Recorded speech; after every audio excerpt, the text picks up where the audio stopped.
Welcome to this tutorial.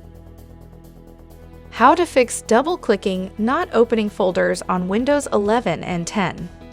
Have you ever experienced the frustration of double-clicking on a folder in Windows File Explorer, only to find that it refuses to open? No error messages, just sheer exasperation. Well, you're not alone. Some users have run into this perplexing issue and turned to help chat forums for answers. Let's get started on the path to folder opening success. Follow the steps as shown in this video. Right-click on the Windows Start icon and then click on the File Explorer option. Click on the View menu tab at the top. Click on the options. Select the radio button of double-click to open an item, single-click to select. Click on the Apply button and then click on the OK button. Close the File Explorer window. Type mouse settings in the Windows search bar at the bottom left. Click on the mouse settings from the search result to open it.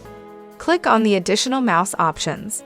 Under the double-click speed, drag the slider to change the speed of the mouse.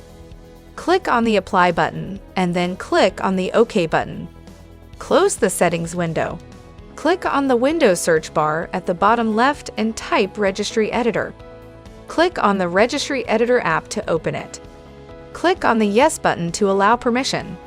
Double-click on the HKey_current_user folder. Click on the Control Panel folder to expand it, and then click on the Mouse folder. Double-click on the mouse hover width on the right side.